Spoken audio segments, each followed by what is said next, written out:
Olá, boa noite. A crescente influência da mídia sobre a socialização e formação das crianças e adolescentes vem preocupando autoridades e diversos segmentos da sociedade civil. Uma discussão que dificilmente chega aos lares dos telespectadores porque envolve uma questão polêmica: o aperfeiçoamento dos marcos legais da comunicação. A defesa de um novo marco regulatório para as comunicações tem sido tratada pela grande mídia como um atentado à liberdade de expressão. Do outro lado dessa história, as organizações de defesa dos direitos da criança e dos adolescentes tentam sensibilizar os veículos para o impacto de seus conteúdos sobre a infância e a juventude. Na edição de hoje, convidamos você a entrar neste debate. O Público na TV é um programa da ouvidoria da empresa Brasil de Comunicação e já está no ar.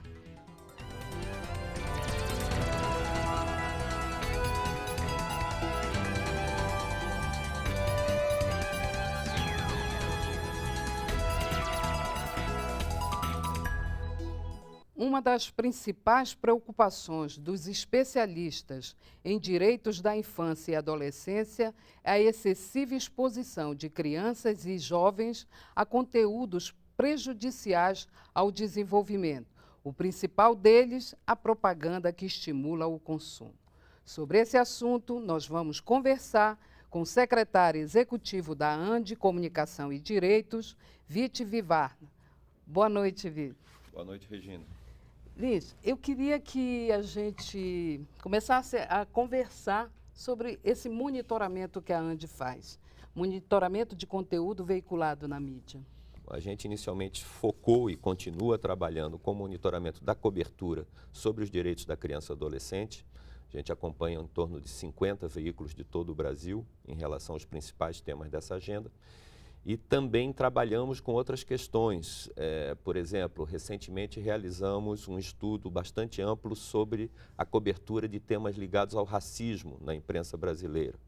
Questões ligadas, por exemplo, acompanhamos como foi a cobertura da tramitação do Código Florestal no Congresso Nacional. Esse monitoramento que a ANDI faz é só da mídia impressa ou é também da mídia televisiva?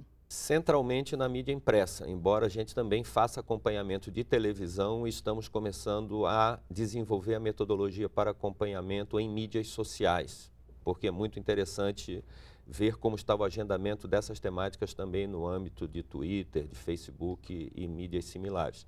Mas, centralmente, o material é desenvolvido sobre imprensa escrita porque você tem maior densidade informativa nesses veículos. E eles continuam ajudando a pautar os temas de maior incidência política em relação às outras mídias.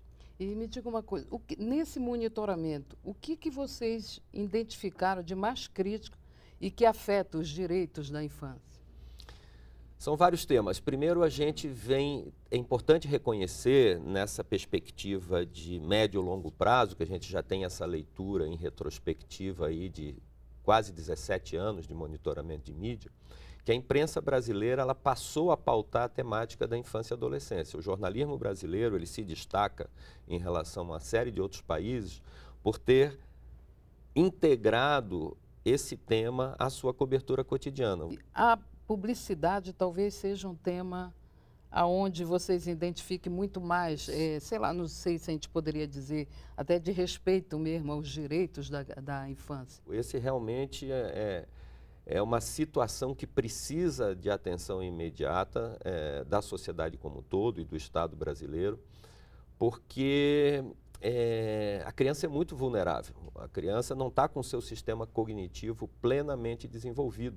Existem N estudos mostrando que a criança não consegue filtrar, como nós adultos fazemos, ela não consegue filtrar o que é um conteúdo informativo, o que é um conteúdo de entretenimento, o que é um conteúdo cuja intenção é basicamente vender um determinado produto, ou seja, um conteúdo midiático com fins comerciais.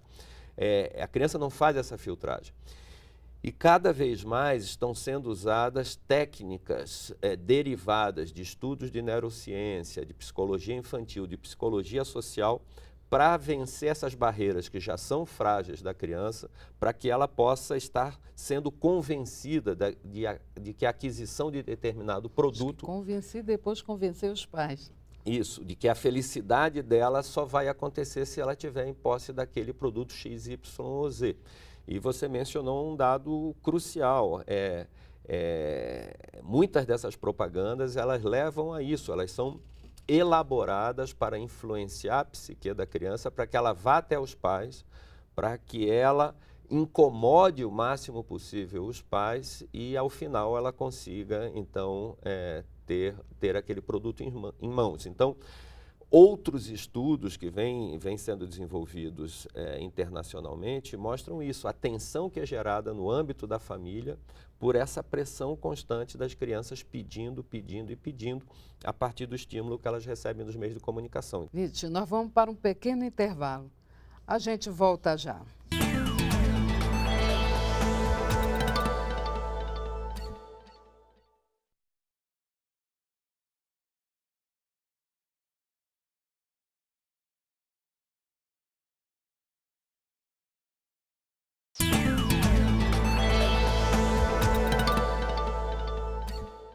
Estamos de volta falando sobre mídia, infância e adolescência. Vitor, a gente sabe que as crianças ficam mais de 5 horas em frente à televisão e os pais, muitas das vezes, não controlam o que elas recebem através principalmente da televisão. Você acha que a classificação indicativa apenas dá conta dessa questão? Não, eu acho que não. Eu acho que a classificação é um elemento fundamental. Qualquer país civilizado do mundo adota um sistema similar e o brasileiro, por exemplo, é olhado hoje como referência aqui na América Latina, mas ele não dá conta do recado. Eu acho que a gente deve olhar, em primeiro lugar, para aquilo que é chamado de responsabilidade social empresarial dos grupos de comunicação. Eu acho que as empresas têm um papel em estar refletindo internamente sobre que conteúdo vão estar veiculando no momento em que crianças e adolescentes mais provavelmente vão estar diante da tela da televisão. Esse é um elemento fundamental.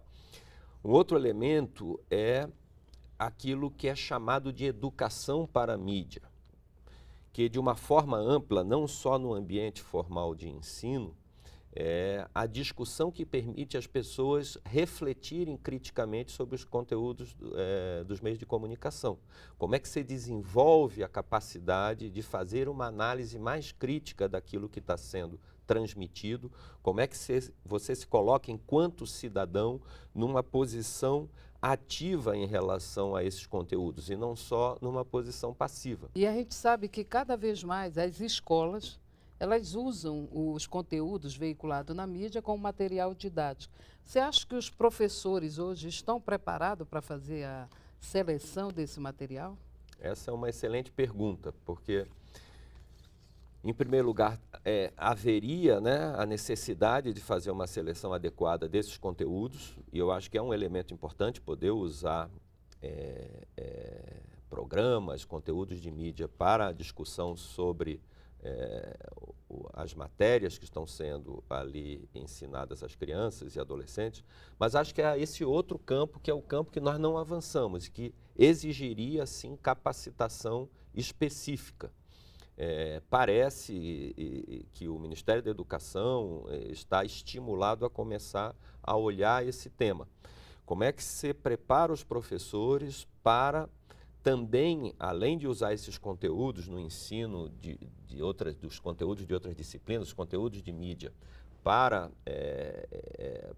fortalecer o ensino sobre outras temáticas, matemática, português, o que seja, história, como é que você faz o trabalho no âmbito da escola para que as crianças aprendam a olhar, a se relacionar criticamente com a mídia?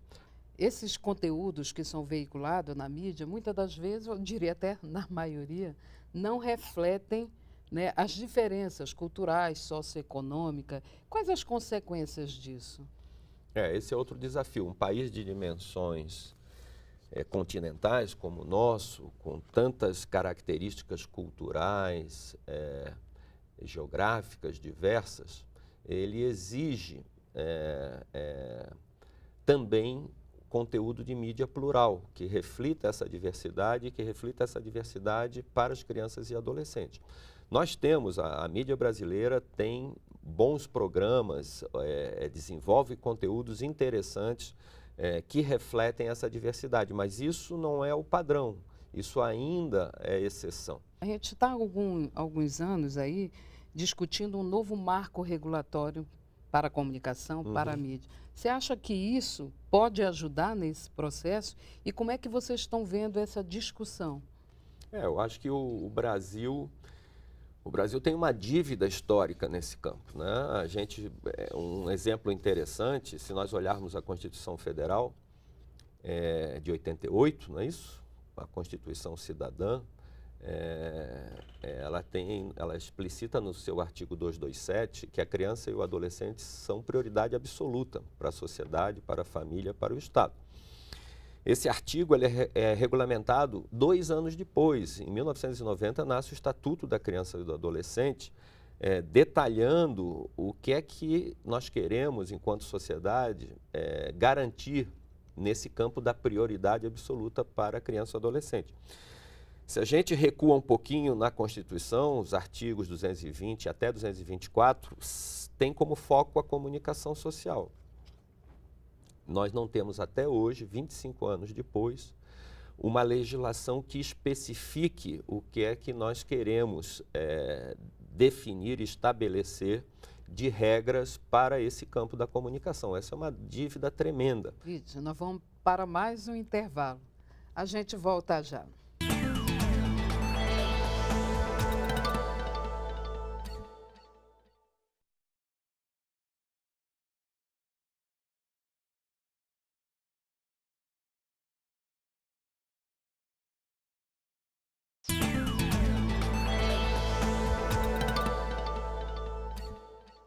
Estamos de volta e o nosso assunto é a influência da mídia sobre a infância e a adolescência.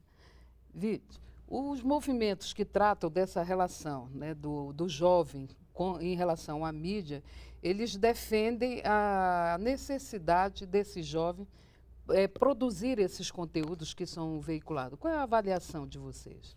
Esse é um tema muito interessante e cresce internacionalmente a tendência a aproximar a criança e o adolescente, o jovem, do processo de produção de conteúdo que é dirigido para eles. Então, isso pode acontecer de N maneiras.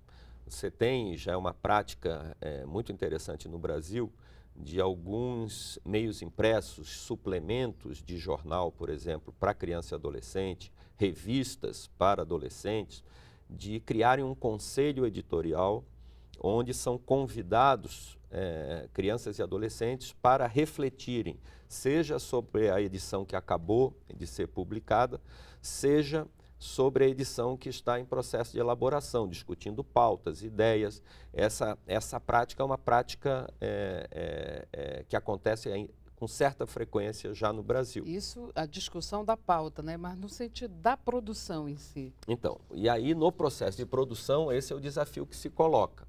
Como envolver a criança e a adolescente nesse processo. Então, existem algumas experiências muito interessantes de noticiários de televisão produzidos por crianças e adolescentes a partir dos temas que eles escolhem e eles fazem o processo de elaboração da notícia e a própria apresentação, locução da notícia. Esses noticiários, muitas vezes, eles vêm associados aos noticiários para adultos e conseguem um resultado muito interessante. Não só as crianças acabam acompanhando esse material, como os adultos também dão uma resposta muito positiva a esse tipo de produção. Temos algum caso em algum país que... Vou citar um exemplo aqui vizinho. No Equador, a Fundação Iupana, que é uma organização vinculada à Rede Ande América Latina, ela desenvolve, num dos principais canais de televisão, um programa na hora do almoço com essa perspectiva.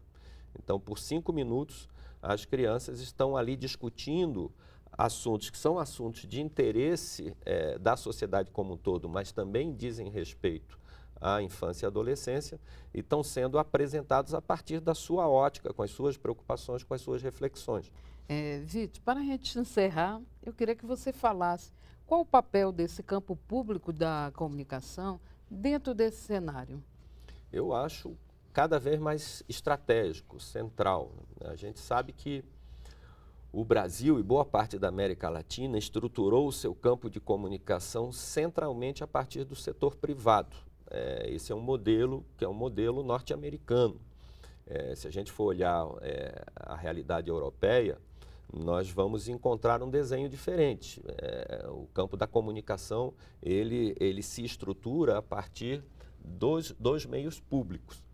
Então, no Brasil, nós nascemos com esse modelo, o modelo ao qual você tem uma mídia pública que durante muito tempo foi mídia governamental, ou seja, ela servia basicamente de relações públicas, né, ao governo de plantão, e há uma criminalização da mídia comunitária. Nós tivemos até poucos anos atrás essa distorção no cenário midiático brasileiro, e aos poucos estamos começando a avançar.